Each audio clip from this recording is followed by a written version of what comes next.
Bien, ya estamos de regreso. Desde el PPD hasta Convergencia Social, los presidentes de los partidos del oficialismo han llamado a la unidad del pacto. Varios coinciden en la idea de ir en una lista única de cara a las próximas elecciones. Queremos conversar sobre este tema y más también con la diputada Emilia Schneider, diputada, por cierto, de Convergencia Social. ¿Cómo está, diputada? Ya la vemos en pantalla en los próximos minutos, en los próximos segundos para poder iniciar esta conversación. Ya la vemos en pantalla. ¿Cómo está, diputada? Muy buenas tardes. Hola, muy bien, un gusto conversar contigo. Yo no puedo verte, pero te escucho fuerte y claro. Pero nosotros la vemos perfecto y la escuchamos también perfectamente. Pues, diputada, bueno, quiero iniciar de inmediato preguntándole respecto de las palabras del presidente de su partido, pues, del diputado Diego Ibáñez. ¿Las comparte? Esto de basta de payasadas, tenemos que jugarnos la vida en lo que queda de gobierno, ¿no? Yo comparto que aquí primero tenemos que salir de las peleas chicas, de los dimes y diretes y enfocar todo el trabajo, toda la fuerza de la alianza de gobierno en sacar adelante las reformas, los cambios que la gente está esperando para que su vida mejore.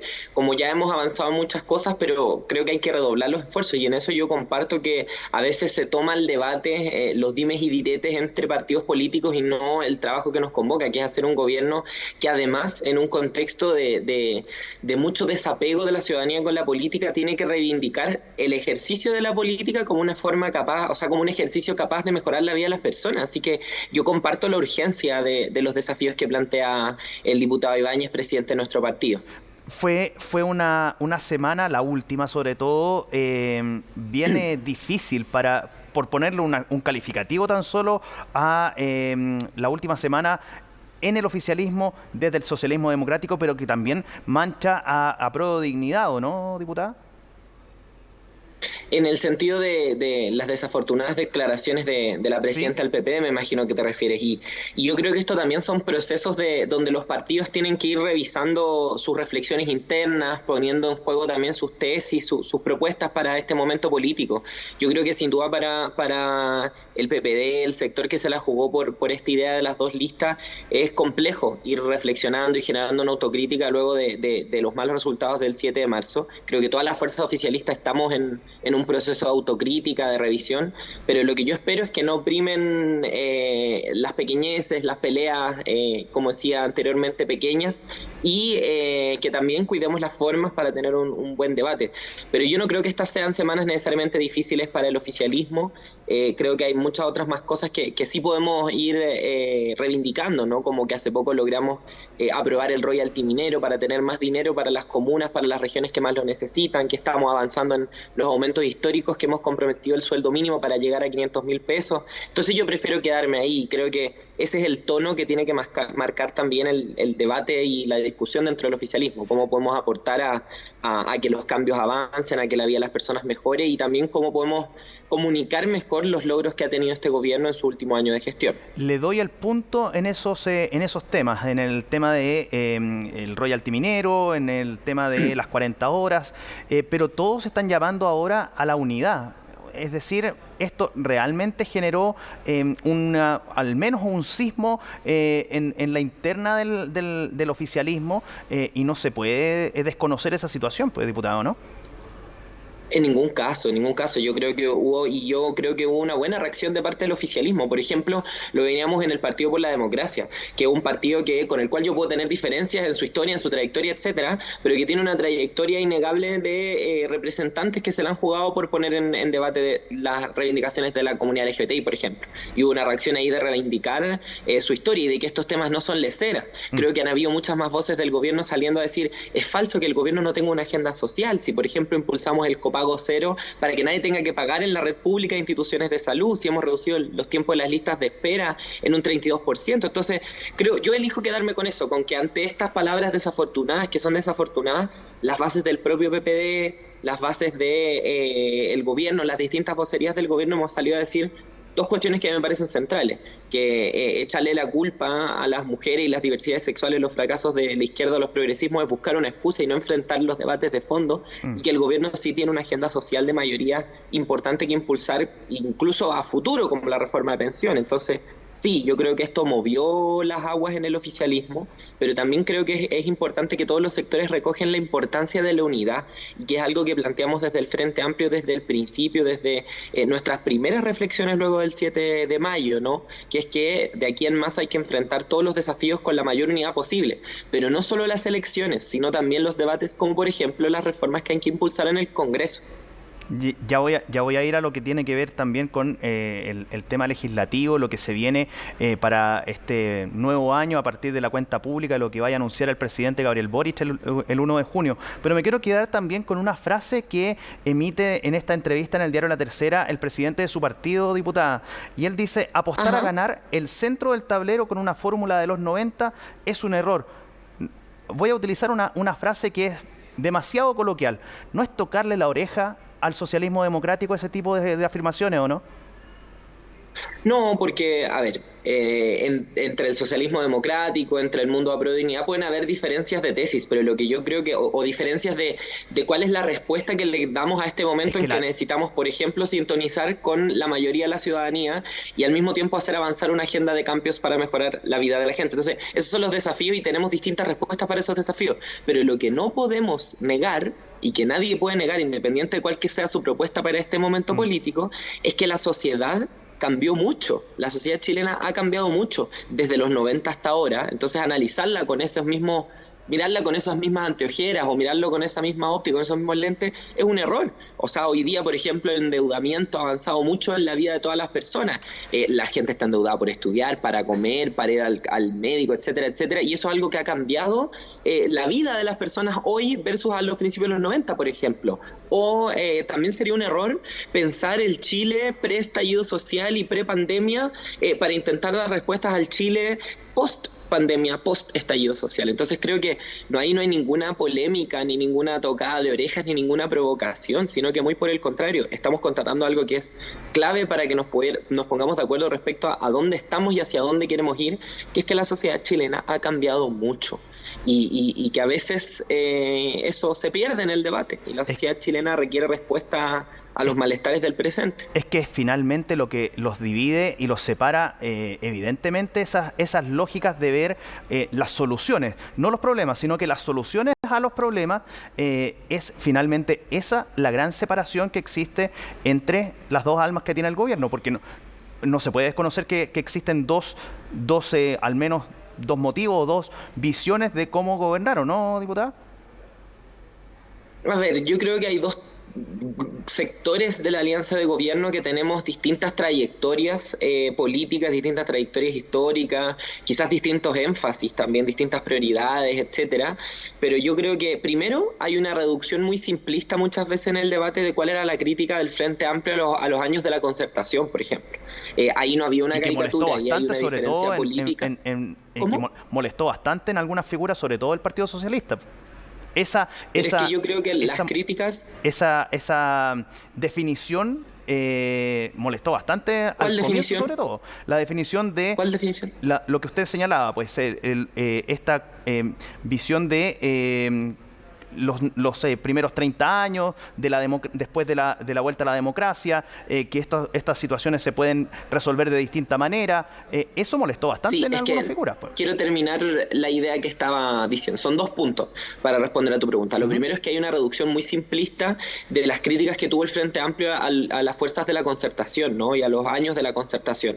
Aquí se trata como si fuera una caricatura, como que estuviéramos hablando de una cuestión de edad, porque nosotros somos más jóvenes, o como si hubiera una caricatura de que los 30 años son solo retroceso y solo cosas negativas. No, yo creo que la crítica del Frente Amplio es harto más profunda, a que la concertación vive una crisis por alejarse de sus bases sociales, de las organizaciones, los movimientos que iban surgiendo en la base de la sociedad, y también que no se tuvo la fuerza para avanzar en los cambios que demandaba dejar atrás el legado de la dictadura, por ejemplo, en la privatización de la educación, de la salud, en las AFP, en las ISAPRE, etcétera, etcétera, que son cosas cosas que hoy día también hacen crisis.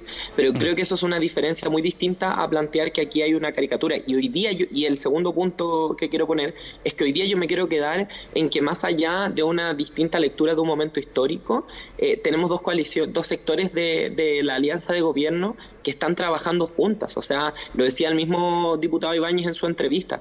Es imposible pensar en que, por ejemplo, se saquen adelante las 40 horas sin el trabajo conjunto de la ministra Jara del Partido Comunista y el ministro Marcel, que viene del mundo del socialismo democrático, para sacar las 40 horas, por ejemplo.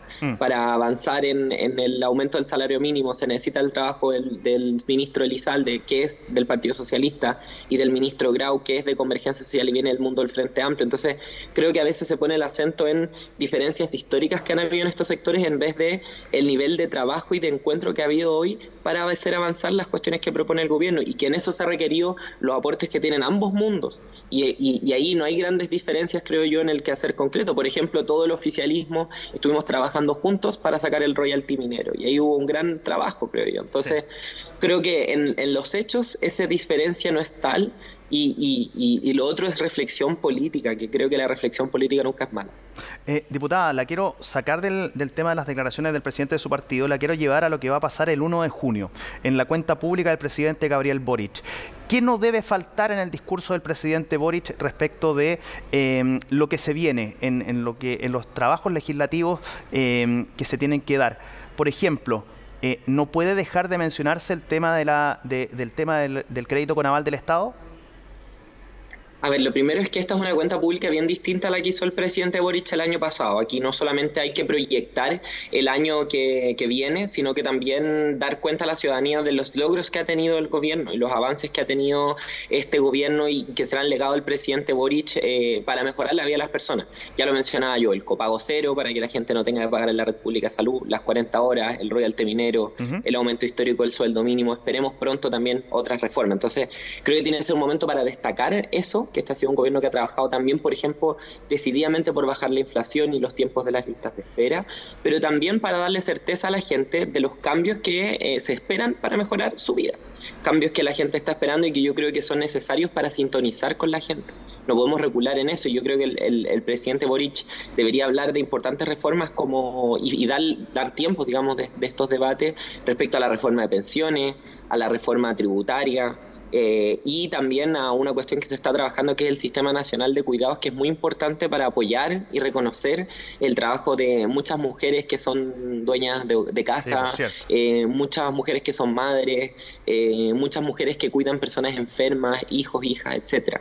Y también creo que es importante que se hable del fin de las deudas educativas y un nuevo sistema de financiamiento. Creo que eso es una reforma muy esperada por la ciudadanía. Más de 1 millón de personas están endeudadas hoy día y carga con esa pesada mochila, y además es una demanda histórica del Frente Amplio, una reivindicación por la que nos la hemos jugado desde que éramos dirigentes sociales hasta ahora, así que también espero que pueda ser tocada en la cuenta pública, pero sobre todo me quedo con que el presidente también tiene que dar cuenta de los importantes logros que ya ha tenido en este último año. ¿Cree usted que se va a cumplir esa promesa finalmente? Porque habían unas dudas, sobre todo en algunas autoridades, que referían justamente a que esta situación, debido a la crisis económica principalmente, está un tanto lejana de poder cumplirse esa promesa de la eliminación, o al menos de la derogación de la ley del CAE, de las deudas del CAE. Quiero precisar la premisa de la pregunta, porque lo que han dicho algunas autoridades como el ministro Marcel es que para avanzar en garantizar servicios públicos de calidad, derechos sociales, medidas de reparación a la ciudadanía como esta, necesitamos tener un acuerdo entre los sectores políticos, entre la sociedad, de una reforma tributaria para que el Estado recaude más. No de las personas trabajadoras, sino de quienes más tienen en Chile y que no están aportando lo que aportan comparado a otros países. Entonces, eso es lo primero, que aquí no hay una cuestión, no se le está echando la culpa al empedrado, sino que hay una necesidad que es material y que lo hemos empujado también en unidades del oficialismo, que es la necesidad de una reforma tributaria. Lo segundo es que yo creo que esta medida puede avanzar y debe avanzar, y el oficialismo está trabajando en conjunto para ello, porque como anteriormente decía, se necesita el esfuerzo del Ministerio de Educación, donde está un ministro del Frente Amplio, de Hacienda, donde hay un ministro del Socialismo Democrático, de SECPRES, donde hay un ministro del Socialismo Democrático, para que esto tenga viabilidad viabilidad económica en términos de los gastos del Estado, tenga viabilidad política en el Congreso y tenga una perspectiva perspectiva de un nuevo sistema de financiamiento que garantice el derecho a la educación. Pero yo creo que esto es una propuesta en la que el gobierno está trabajando. El presidente mandató al subsecretario de Educación Superior a trabajar una propuesta responsable y gradual para terminar con las deudas educativas. Y yo creo que esto no solamente es necesario, sino que es posible y a largo plazo le significa un ahorro al Estado, porque el Estado gasta muchos recursos hoy en, por ejemplo, el crédito con aval del Estado. Y esos recursos van a parar a los bancos, no a fortalecer las instituciones de educación superior, ni a darle más protección y garantizarle su derecho a las personas. Hoy día, con este sistema, el Estado pierde plata, las personas se agobian y se endeudan y las instituciones de educación superior no se fortalecen, solo ganan los bancos. Entonces creo que también tiene que ver incluso con responsabilidad fiscal, en encontrar un sistema que sea sostenible y que no genere más desigualdad. Así que yo creo que esto es algo en lo que se tiene que avanzar, que muchas personas lo están esperando y que es posible además, que es posible y responsable. Sí, pero requiere demasiados recursos también. Y eso en ese sentido... Depende de cómo se plantee esta propuesta. Por eso es importante esperar a que conozcamos el detalle de la propuesta que ha trabajado el gobierno antes de que hayan voces diciendo que esto no se puede. Porque efectivamente lo que no se puede es dejar las cosas como están y que el Estado siga despilfarrando recursos que terminan en los bancos, que son recursos para la educación de los chilenos y chilenas. Sí, es que la lógica del CAE, del crédito con aval del Estado, es justamente nació así, nació como una especie de financiamiento aparejado con el Estado para que los estudiantes puedan conseguir los recursos y de esta manera poder estudiar. Pues. Ahora, que esto sea aparejado a la reforma tributaria, o que se apruebe una reforma tributaria para conseguir más recursos, lo hace quizás más difícil, considerando lo que pasó en una primera instancia con el proyecto de reforma tributaria en la primera instancia, que tuvo que volver a establecerse quizás algunos matices, hacer cambios. ¿Se van a generar esos recursos finalmente, usted cree, para poder dar fin al CAE? Primero sobre la reforma tributaria. Acá no se está amarrando el destino de una reforma a otra cuestión, sino que es bien sabido para la gente que para poder avanzar en derechos, en servicios públicos, en tener escuelas, en tener hospitales, en reparar la deuda histórica de los profesores, en terminar con las deudas educativas, en muchas cosas, en tener mejores pensiones, el Estado necesita una reforma tributaria. Y creo que esto se lo hace más difícil a la oposición, que tiene que decirle que no a la gente a tener derechos sociales, a terminar con estas deudas agobiantes. Es más difícil para ellos mantenerse en la intransigencia, creo yo. Porque nosotros estamos trabajando desde el primer momento por encontrar un acuerdo en esto, porque nos parece de vital importancia tener recursos, que los recursos en Chile se distribuyan mejor, distribuir mejor la torta para que llegue a las personas. Entonces creo que efectivamente es parte de los desafíos que tenemos, no es una novedad para mí ni para ningún ministro ni ministra, creo yo, ni para el gobierno.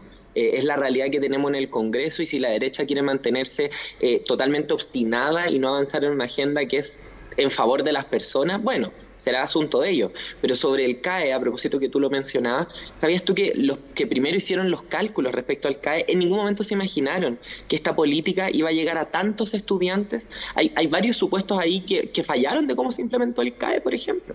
Una política que se descontroló, que generó un aumento descontrolado de la matrícula también de educación superior, que no necesariamente se condecía con las condiciones del mercado laboral, por ejemplo. Entonces aquí son décadas de defraudar a las personas y de jugar con los sueños de las personas, porque cuando alguien entra a estudiar, está esperando, digamos, mejorar su situación de vida, entra para mejorar la situación de vida de su familia. Entonces a mí me parece de toda justicia que el Estado tome parte en esto. No somos el primer país tampoco que se plantea este debate. Estados Unidos ha avanzado también en terminar con las deudas educativas. Son países muy distintos, por supuesto, pero significa que esto es una política que en el mundo ha sido reconocida como un fracaso del Estado. Endeudar estudiantes de esta forma tan abusiva es un fracaso para el Estado, porque esto además no es un crédito blando, como muchas personas se podrán plantear. Acá los bancos han llegado a, por ejemplo, ir a quitarle las cosas a las personas, se le niegan los títulos a los estudiantes muchas veces por estar endeudados, se les ha ido a embargar. Y por suerte hemos ido morigerando con leyes estos efectos abusivos, pero el hecho es que para que los bancos quisieran meterse en este negocio del CAE se les tuvo que dar condiciones mucho más abusivas a alguien que se endeuda por estudiar que a alguien que se endeuda por un auto. Sí. Entonces a mí me parece que no podemos dejar esto como está. Sí, con tasas de interés. Lo actual es lo que no es sostenible. Sí, con tasas de interés del 10%, después se bajaron a máximo al 2%, y en esas condiciones estamos ahora, incluso con la posibilidad de que la gente pague hasta el 10% de lo que gana. Bueno, se han hecho varias modificaciones a lo largo del tiempo. El nivel de intereses que tiene. Entonces, acá podemos discutir en la rapidez en que llegamos al objetivo de terminar con las deudas educativas, el cómo terminamos con las deudas educativas. Para eso el gobierno está preparando una propuesta que tiene que dialogar, pero lo que no podemos seguir consintiendo es que el Estado pierda plata que se va a los bancos y que la gente siga sufriendo este nivel de abuso. Bien, pues diputada Emilia Schneider, muchísimas gracias por esta conversación, esta larga conversación que hemos tenido respecto de varios temas que han tocado principalmente lo que tiene que ver con los dichos del presidente de su partido, Diego Ibáñez, y también lo que se viene pues para el 1 de junio, la tan esperada cuenta pública, la segunda del presidente Gabriel Boric. Que tenga una muy buena tarde en lo que viene de este día domingo, pues que esté muy bien. Un abrazo, querido, un gusto y que sea una muy buena cuenta pública. Vale, pues.